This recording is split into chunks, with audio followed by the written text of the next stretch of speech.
This episode of the Great Girlfriends podcast was created with support from Daiichi Sankyo and Merck. Dr. Zarfos on today's podcast is part of HealthyWomen's Women's Health Advisory Council. HealthyWomen is the nation's leading independent nonprofit health information source for women. It is their mission to educate women so that they can make informed health choices for themselves and their families. HealthyWomen provides objective, research-based health information for women on aging smart and aging well. Thank you, HealthyWomen, for your partnership with the Great Girlfriends and the support from Daiichi Sankyo Merck. Welcome to the Great Girlfriends podcast, where we discuss life, love, laughter, and everything in between. I am your host, Sybil, and I'm so excited to be here with you today.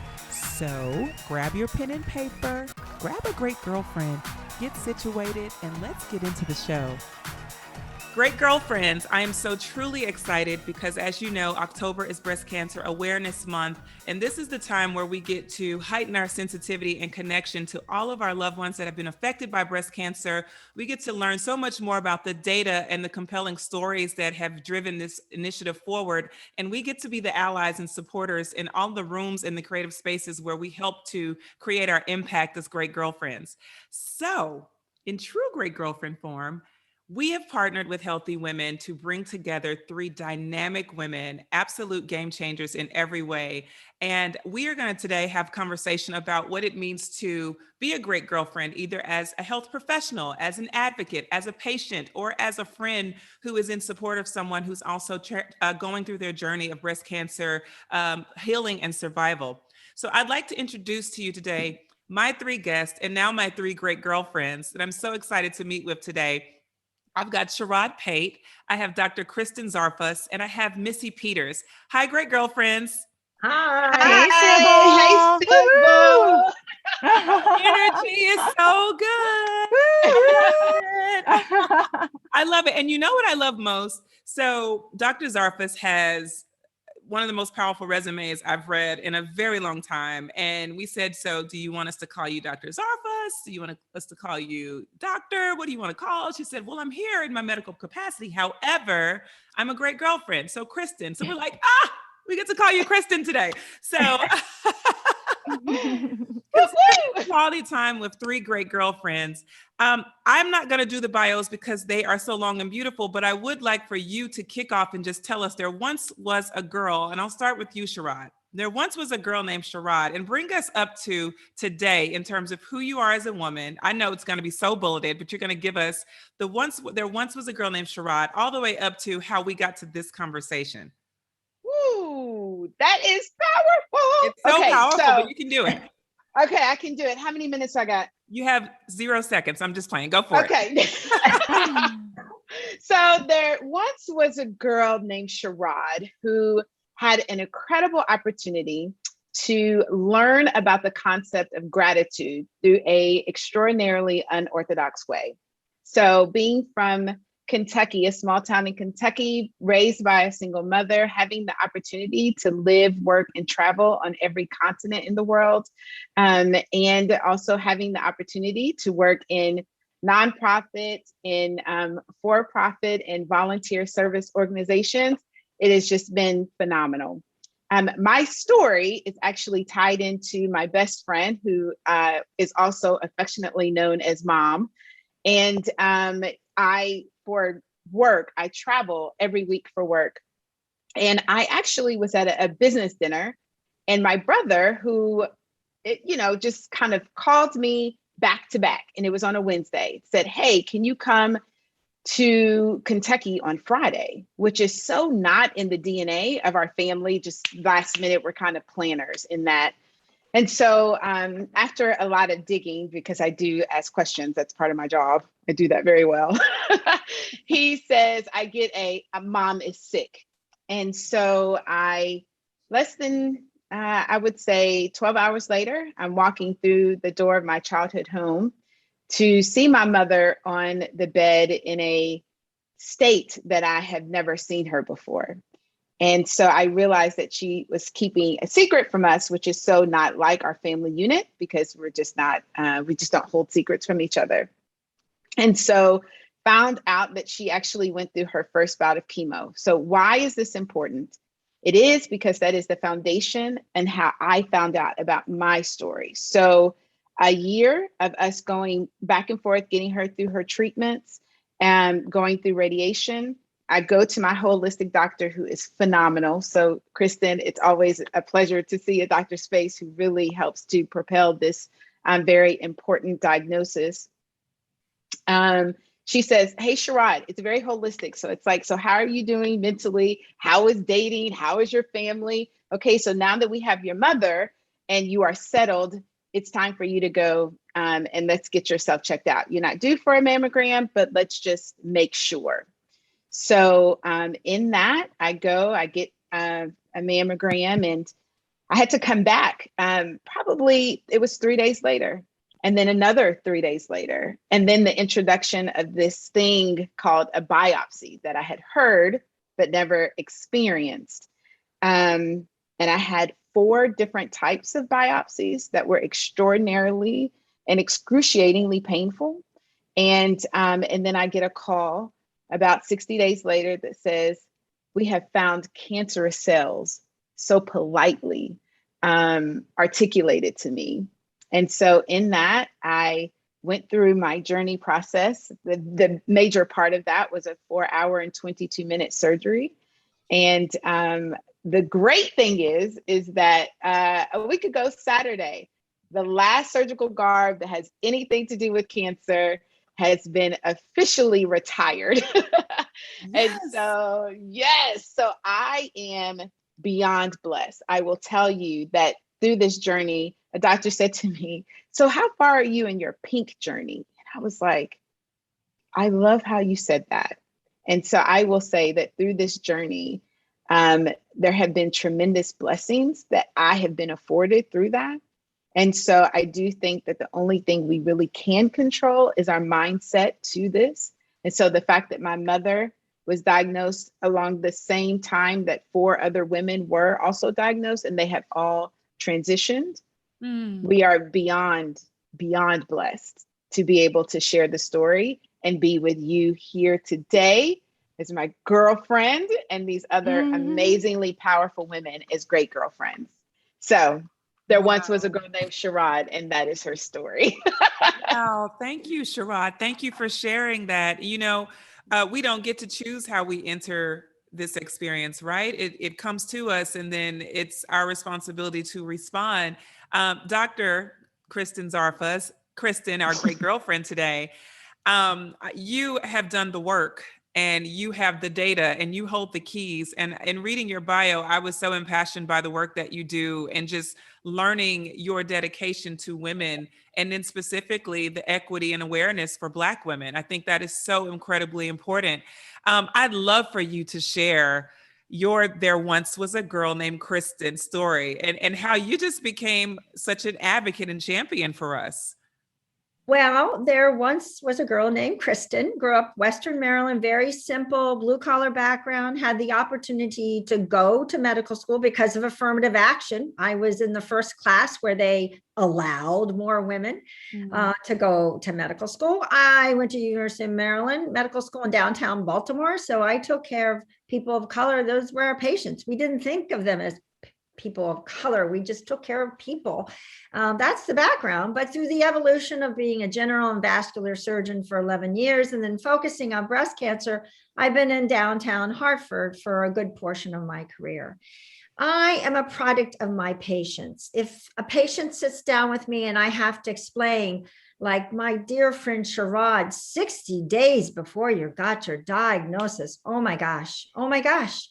But I have learned, my patients teach me what they want to hear, how they want to hear it. And during that process and taking care of a lot of women of color and being outraged, you know, I'm just the American dream of somebody born in the 50s. I had the opportunity to have an education. I want everybody to have an education. And likewise, I want everybody to have access to healthcare.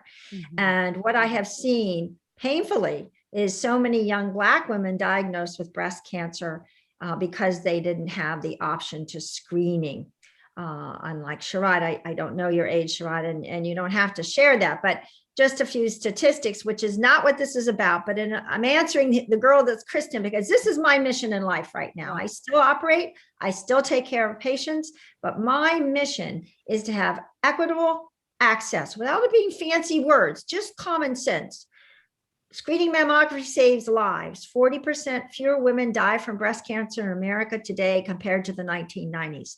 1/3 of Black women develop breast cancer under the age of 50, yet one group of guidelines say don't start mammograms until 50. That's the U.S. Preventive Task Force, and the American Cancer Society says don't start mammograms until maybe 45, maybe 50, maybe every other year.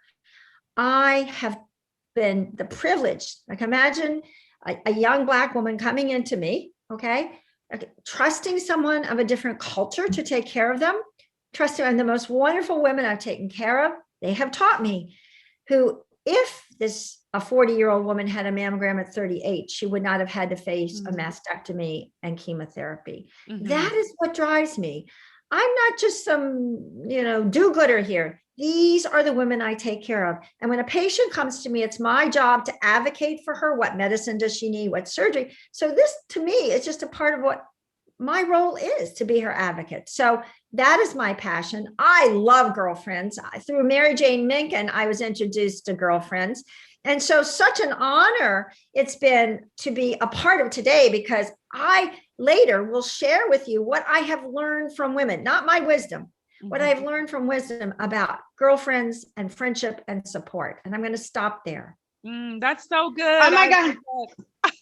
I need to hug her. I need to come out of my computer and literally go to hug her. Kristen, Sybil, may I? Sure, absolutely, Cherrod. Yeah. So can I just say, Kristen, like my heart just bursts with that. And I will tell you this, because in the environment that I was raised, the Ku Klux Klan was very prevalent in my childhood. So there was always a delineation.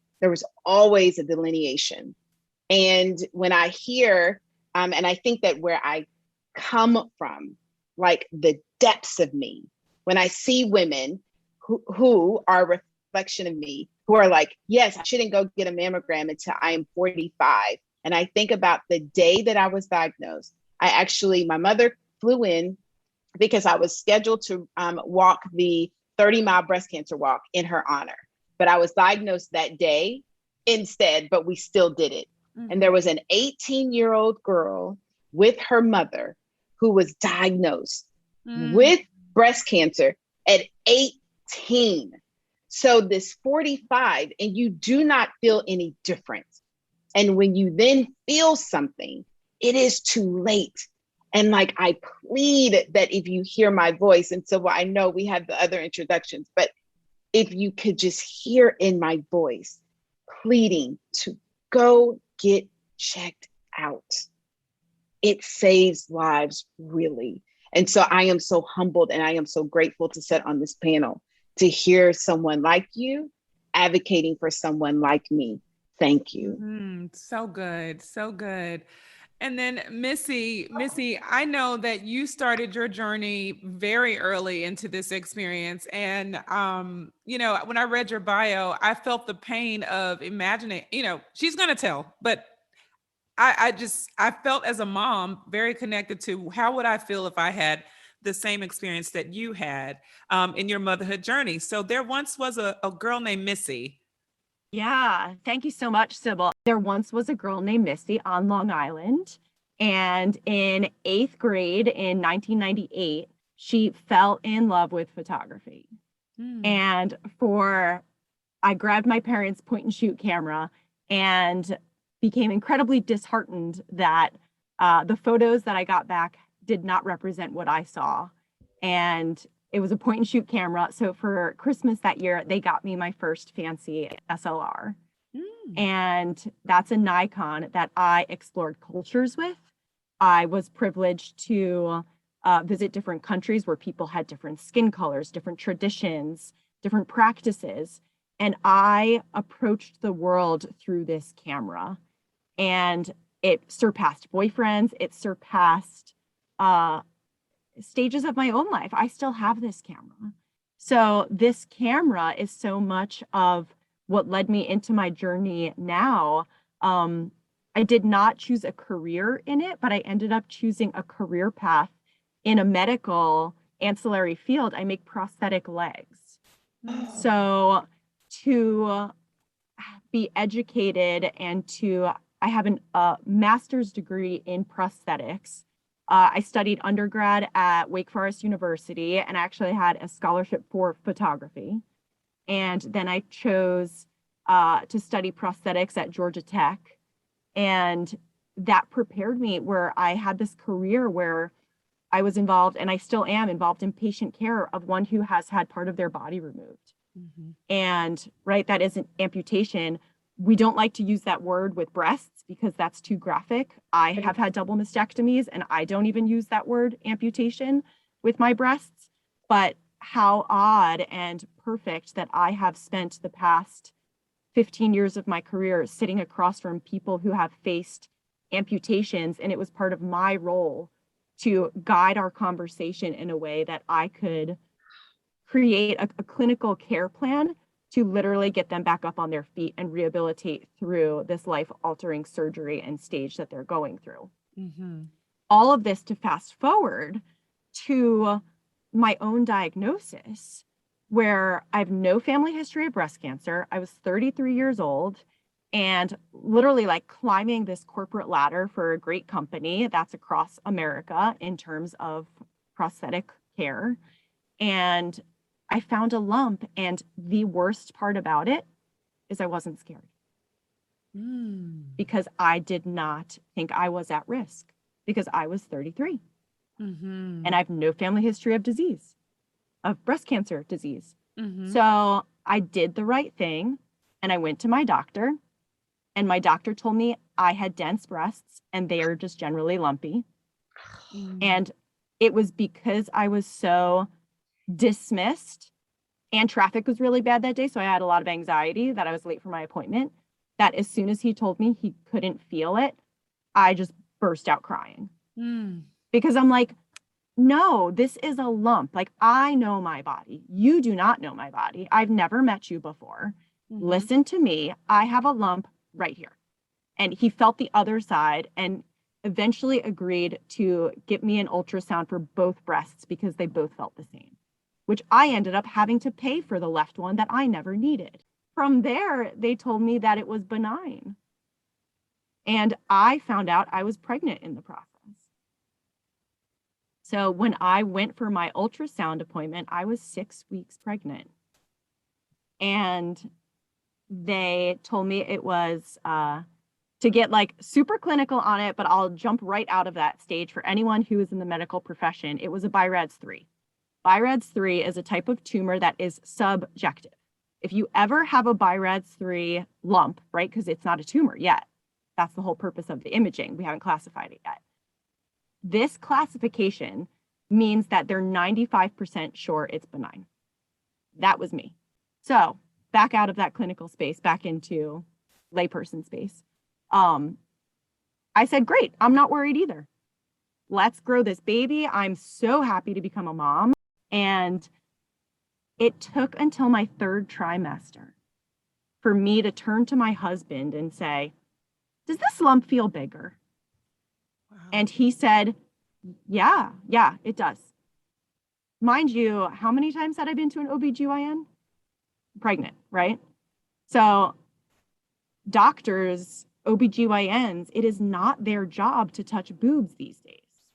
We have backed off of that criteria. And I see Kristen shaking her head. We are on Zoom. I see Kristen in a physician space, like shuddering that the reality that is what it is. Doctors are not encouraged to touch boobs anymore. That's right. So my OBGYN never touched my boobs. And oddly enough, I didn't even think to talk to her about my boobs because I didn't associate her with anything above my rib cage. So I went back to my PCP to start the process again to get this bigger lump looked at. And my diagnosis came 3 days before my daughter was born. Wow. And it had tripled in size. And that's right. That's all my diagnosis. So then like, I'm feeding my daughter, my colostrum comes in, I'm feeding her out of a boob that I just learned has cancer and looking down at this life that just came out of my body. And I'm like, holy expletives. How is life real? Like, is this the human experience? This is powerful. Some women say cancer does not define me. I say confidently, cancer does define me. And I am proud of that because I have learned so much about life and what my goal to leave a legacy for my daughter is on this planet, because the horrifying reality I have discovered in making friends in this young space is that so many of us have been turned away by our physicians and told that we are too young. So I started photographing other young women who, like me, were diagnosed before 40. And that is the nonprofit. It's called the Breast Cancer Portrait Project. You know, it blows my mind to think that my daughter's 10, that, you know, very soon I will need to begin conversations with her that were never had with me, even having a mother who has gone through her own breast cancer journey. You know, the mammogram conversation was at 40. That was when it was. And even when I went to my doctors and explained, you know, that my mother had stage 3 breast cancer, oh, well, you know, you're not at risk right now. You should come back. And I went to it. I had, knowing, because I've had these conversations enough, I knew to have, you know, continue to pursue different doctors who would listen to me and even consider what I was saying. So I'm hearing that there's contradictions, Dr. Zarfos, in what's recommended and what's reality. And, you know, and then you've got doctors such as yourself who are on ground, really kind of pushing people to get in there early and have these conversations. And then you have advocates who are people who have survived and had their own experiences. What do you say, Dr. Zarfos, for women who are on the outside in some ways, meaning we know people who've had a breast cancer diagnosis, or we've seen people who have lived through the diagnosis, et cetera, but have still not made the steps? You know, what would you say to a woman who is really like, who still doesn't quite think it could be her, right? Or who still thinks it's not her time to go, you know, investigate, inquire? Well, I think that, you know, for a lot of women, it's denial, but it's a lot of misinformation that we're just talking about right here. First of all, let's talk about the healthcare profession. I am on the same page with both of you and your stories that you've told. So I'm going to give you some negative information, and then I'm going to give you hope. So awesome. It's very important. I have a patient, not violating HIPAA, mother, aunt had breast cancer. Nobody ordered her mammogram till 40. I was reviewing her records. Her primary care physician, Missy, primary care physician, did a quote full examination in 2018, and this one was just diagnosed, and there was no documented breast exam. What is wrong with our healthcare profession? When you're in medical school, you taught to eyes, ears, nose, everything. Now we suddenly don't teach medical students to examine breasts. A. B. American Cancer Society, Susan Komen, both great organizations.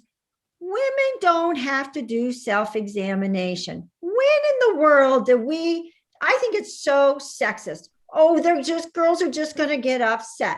Forget this. Would you ever tell someone to ignore a mole, an abnormal mole, or blood in your stool, in the commode, or a man has an abnormality in his genitals? No, this is ridiculous. And I tell the people at a medical school in my state, this is ridiculous. You're going to tell people, know your whole body, but ignore your breasts. So I'm on the same page with you. That's outrageous. It's outrageous that the medical profession, and I'm going to give you 2 examples. June 3rd, 2021, the News Hour at 7:38 p.m., they were doing a study on DC mammogram unit, and they interviewed a lovely 32-year-old woman. And this is the essence of what you two sisters just told us, you two girlfriends. This young woman had bilateral mastectomies.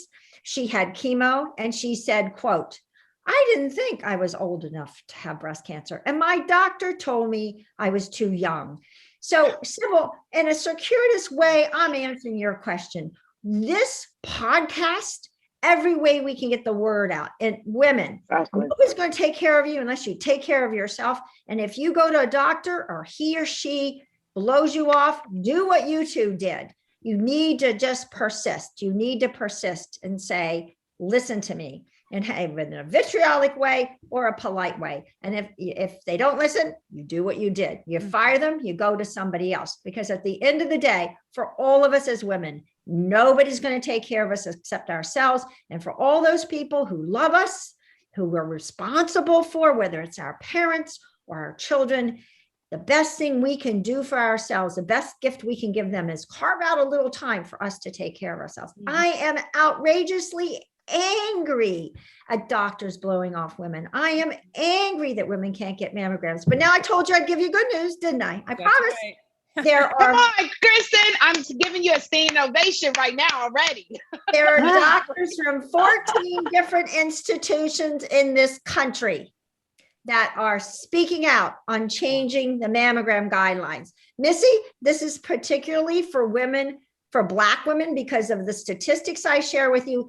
And quote, call to action from Ohio State, published in February 2021. And, I'm not really high in the food chain. I'm just a breast surgeon in Connecticut, but that doesn't stop me because I'm just not going to stop until I die. This is an issue because of you two women, because of Sybil's mother, because of Sybil's daughters, because we don't want any of us, Carolyn's relatives, regardless of our skin color. And you're right, there's an organization, and Partridge out of Dana-Farber, Missy is into the young breast cancer survivors. But my particular interest is because Black women are who I take care of. That's who I take care of, right? And so that's, and these 14 other institutions, if any of you want the references, I have the stack of articles here. I'll send you the references. But what we need is a voice. I wish it were the vice president. I am trying desperately to get to anybody. I'm glad to pass this baton to any of you. As long as I have looked at who's in the U.S. Preventive Task Force, who's in the American Cancer Society, and I'm just not going to stop. I've been trying for 15 years. I'm a miserable failure, but this is not about me. This is a message that all of you have, and I want you to keep doing everything you're doing, because while that wasn't the initial purpose of this podcast, it is a huge part of this podcast. Yes. This podcast was about girlfriends helping girlfriends through the process once diagnosed. We have to help women get early diagnosis or not get diagnosed. So I'm going to stop because I'll go on the whole time. Well, no, keep going. This is so good, Kristen, because there's so much about breast cancer that can be considered beforehand. There's so many preventative decisions, proactive decisions that we can make, right? And conversations. And I have to say, honestly, prior to last year, when I probably started with Dr. Mencken and had our early conversations about breast cancer awareness, my friend circles did not even converse about those things as actively as we did. It was more so my mom, my aunt, hearing these conversations and bringing back, reactions versus us proactively saying, hey, have you had your mammograms? Do you want me to go with you? What is that? What was your experience? So I'm curious, from your observation standpoint, just a qualitative observation, when you do see women that are in for their mammograms, are they with great girlfriends? Are they by themselves? And then how has that isolation or connection made a difference in how they journey? Well, up front before the diagnosis, yes, there used to be, Joanne Nesty used to be on one of the local stations, and she had a buddy partner program. It went away years ago, but what a great thing that any of us could start. Let's buddy up. Okay. Let's just, and particularly post-COVID, when a lot of people were cautious about going into institutions and delaying mammogram, but now we have to navigate through the minefield of COVID, wherever you are in the country, and still be proactive. I see there are three issues here. The guidelines, but we need to educate women without making them feel that they're a victim or something's wrong with them, right? And that means empower women with facts, which is what you're doing today. And the third component is the medical profession. And the people I've gone to, the healthcare organizations I've gone to, the foundations I've gone to, you name it, I've gone to it. That's what I ask for. That's what we need to do. Educate women in a positive, proactive way. Not, oh, you're going to get breast cancer in your 30s. Quite the contrary. Let's talk about things we can do. Know your body, be comfortable with it, and then don't take no for an answer. And Sybil, I think you start teaching your girls when you take them out for their first bra. Let's talk about breasts. Okay, let's look at what breasts look like. All of us have one breast larger than the other. I mean, I have a son, so I'm really taking a leap of faith. I've never done this, but it seems to me a natural time to talk about breasts. Not necessarily cancer, but how you examine them, what you look for, and then you morph that into, you look at your skin for moles or whatever else. It's an opportunity to say, this is what our body's all about and what it can do. Breastfeeding your baby, Missy, what it can do, and that how we can keep it healthy. And it's such a positive opportunity. I love that.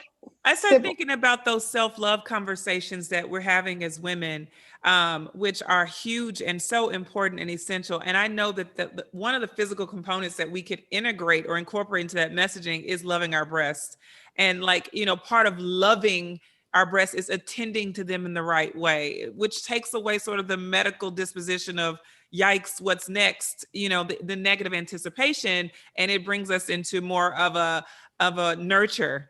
And I think if we can, as women, can reframe the language, in the way we communicate, listen, Kristen, not everyone loves doctors. Not everyone wants to go to the doctor. So when people think of things from a medical perspective, they get afraid, they get anxious, they get nervous. But if we're thinking from self-love and what does it look like to nurture our bodies and nurture our long life and give us longevity, I think it feels better to women. So I know that that's part of the role I can play, is to change, integrate that into conversation about how are you nurturing yourself? How are you nurturing your breast and what that looks like, tactically. I wanted to ask you both, Missy and Cherrod. Missy, I'll point to you first. The conversations with your friends change after you get such a diagnosis. The relationships change and the expectations change. How did that diagnosis affect or infect your relationships to maybe add some volume, add love, or did you find that your great girlfriends, your circle changed as a result? I will say at large, I feel motherly to any woman who might be in a place like I am or was, because I was average risk. 50% of the women in my nonprofit portrait project have no history of disease, which is why I feel very motherly to any woman who has no risk factors, because she needs to know that she too is at risk. And I have tried to be as vocal as possible with my friend groups, and with really the premise of the nonprofit of my taking photos of someone is to try to give them content, a gallery for free, so that they can use their images in a grassroots effort. We're so socially connected through social media, and to tell them, girlfriend, keep sharing your story, because it is your extended network that this may not be on their radar, but keep bringing power to your voice, because you can affect the people in your circles. And if every single woman I photograph does that, this can become, and the efforts need to be much more than this, but this is what me as one little person feels like I can do for this world. But Kristen, we're going to talk after this, because we got a partner here as we are now girlfriends. Absolutely. Cherrod. Okay, yes. So I will make this short. I have three things. Kristen, I am your baton. So yes, I will take that challenge. Second is with the doctor engagement. I cannot emphasize this enough. And Sybil, I'm sorry. I promise you I'll keep it short. But for especially for Black women under the sound of my voice, you do not owe the doctors anything. I had an interview with 12 doctors, 10 surgeons, and two radiologists before it took me to the doors of, Dr. Bowman, Dr. Ma, who are phenomenal. And, people have their own kind of just desires that they have for your body, but it is your body. And I think that when it comes to self-diagnosis, there is an and to that. I did not, right? I went for my mammogram. Then it was, the nurse said, I thought this is hilarious. And it's like ingrained in my brain. She said, hey, we have an anal doctor on duty and she thinks she sees something. Okay, cool. But you started with, I apologize, right? I guarantee you this, if it was not for that nurse, I would be dead, period. Wow. Right? So when you think about that, it really is the power of the and.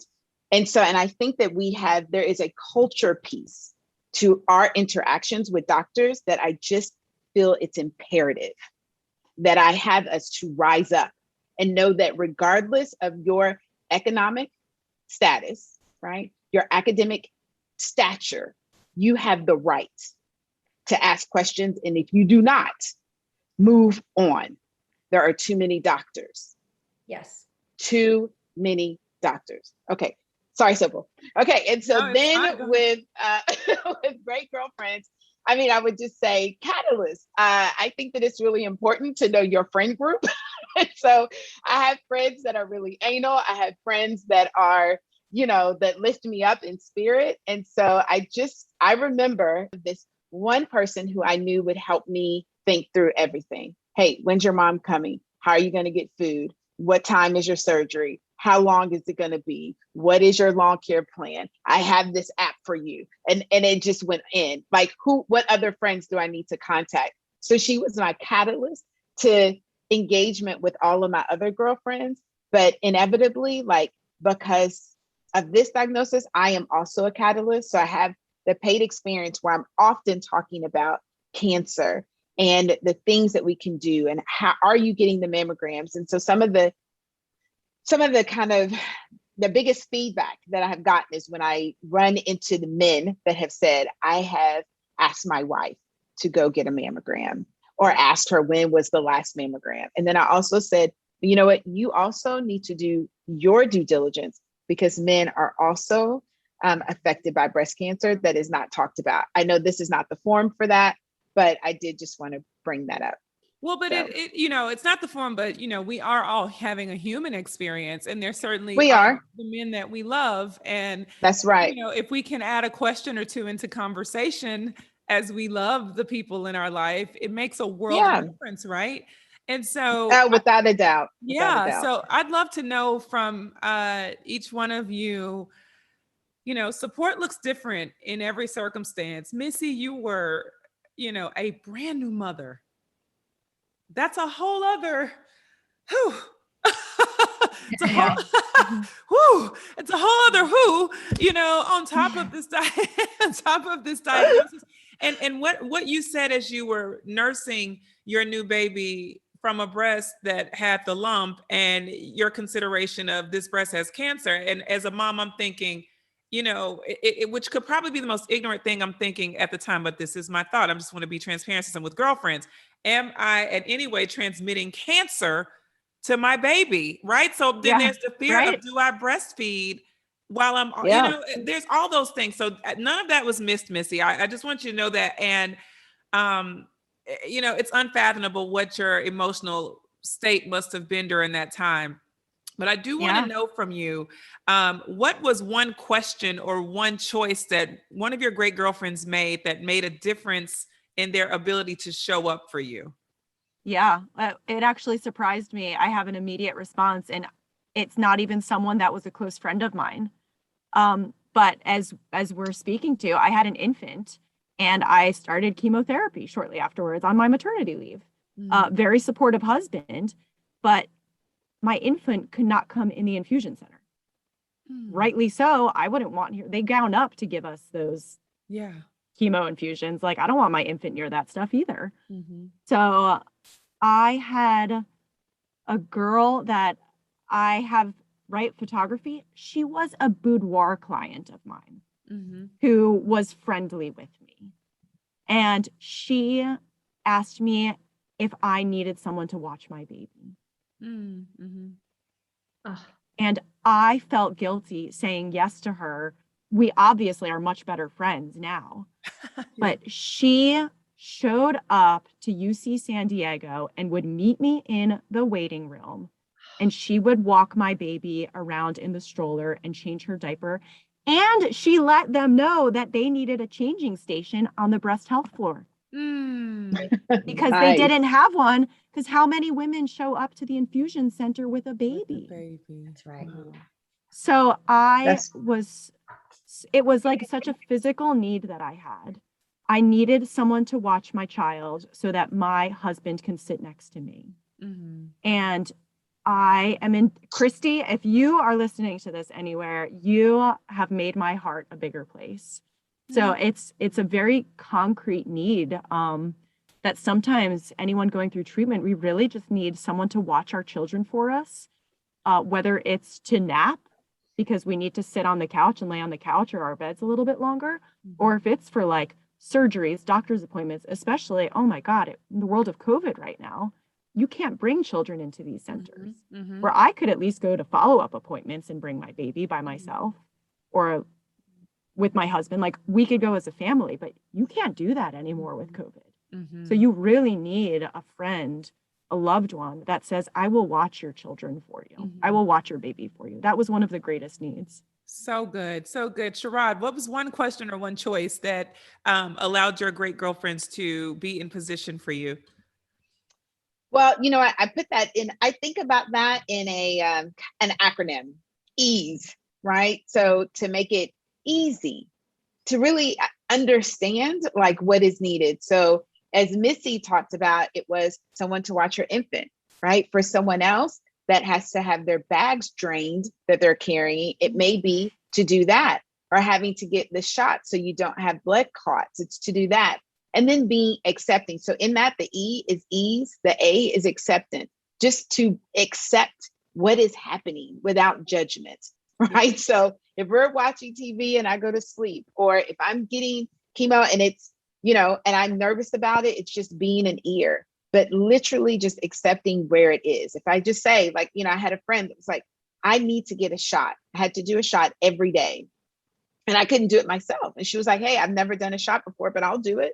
So just accepting of like doing what is asked and then making life simple, right? So how do you just rid of the chaos? I think sometimes we get overstimulated, right? And so just make it simple. It's your body, your cancer, your journey, which mine looks extraordinarily different from Missy's, which is extraordinarily different from your mom, Sybil. And it's different. So how do we make it simple? And then how do you just serve as an elevator?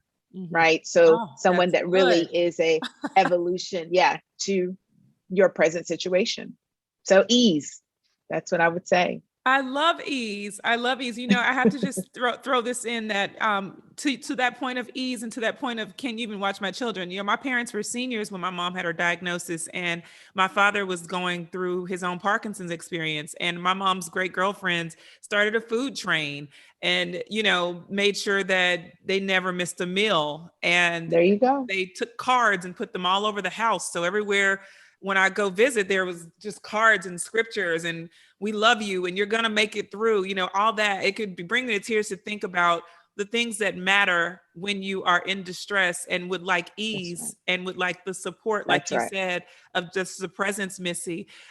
Kristen, and because you've had your own experience with cancer, Kristen, I heard that. So now what was one question or one choice that activated your great girlfriends to be present for you? Well, I'm going to share this for what my patients have taught me, and the word is guilt. I heard guilt came up. We feel guilty when we ask for, we feel guilty when we ask for anything from anybody else. And when people offer us, sometimes we feel guilty to say yes, but the best gift you can give your girlfriends or friends is give them something to do. Have them pick up the newspaper, take your dry cleaning, bring you tuna noodle casserole, even if you don't like tuna noodle casserole. But we should not feel guilty. That's true. We should not feel guilty that we have to be macho and strong. And I want to make this quick because I thought about it a lot. I have so many patients who feel like they have to be strong for everybody else, including me. And they use the word strong and weak. And I tell them, we don't use those words. They're out of your vocabulary. Crying is not weak, it's human. There's no such thing as strong or hope. There's resilience. Inner resilience is built in strength through relationships, through our friendships, through love. It's called humanity. So I want women to not feel guilty, to accept something from somebody else. And I want them to not feel guilty that they caused their cancer, because none of you or your relatives cause breast cancer. We don't know what causes it. We know, yes, Sybil, and we could do this another session talking about strategies to decrease our risk.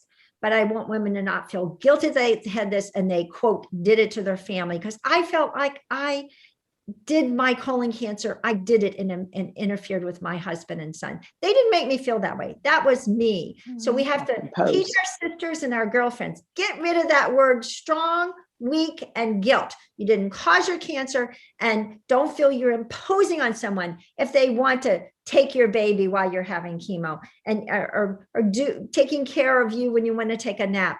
That is a real world, because women have guilt tattooed on their forehead. Let's get rid of it. Let's accept those people that love us and let our inner strength come from being human, and let people see who we are. Kristen, we love you. No. Women taught me this. This is not Kristen. I am the conduit. I am simply the conduit from thousands of women who have inspired me through my Sybil, through my experience. They gave me strength. Yeah. Thank you for being used. Yes, thank you for being used. And for even consuming. And you know what it is? There's one thing. This is why this conversation, why you all are so important, because it means so much to be seen, to be understood, and to be respected and considered. And what I hear from you, Kristen, what I hear from you, Cherrod and Missy, is that visibility made a difference. You, Dr. Zarfos, because you were Dr. Zarfos, as you consumed all those stories, you saw each patient individually, you attended to their needs, and you considered how it would affect the next woman, up to the person who's actually listened to this podcast.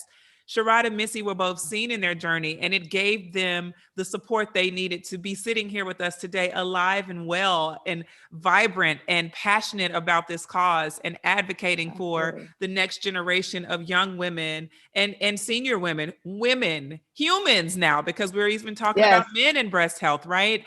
And it's allowed us all to be connected through Healthy Women, and for great girlfriends around the world to be a force for change. We're all vessels and conduits for transformation in this space. I have learned so much in this one episode. So much, so much. And I'm going to tell you, I've had this conversation for years with different people in different ways. I have learned so much today that I'd never learned because of your contributions. And I know, great girlfriends that are listening, you are going to take away so many, not even nuggets, you're taking away like mounds of information that will help shape the way that you pursue your health and the health of your great girlfriends. So I want to just stop and thank Healthy Women for bringing us together. Thank you, Missy. Thank you, Kristen. Thank you, Cherrod, for being present today and for just making your journey available to the next woman. Vulnerability is everything. Resilience is everything. Being human is everything. And I just want to thank you so much for bridging this conversation for our larger community. Thank you. Thank you, Sybil. Thank you for being the ultimate great girlfriend, Sybil. Thank you.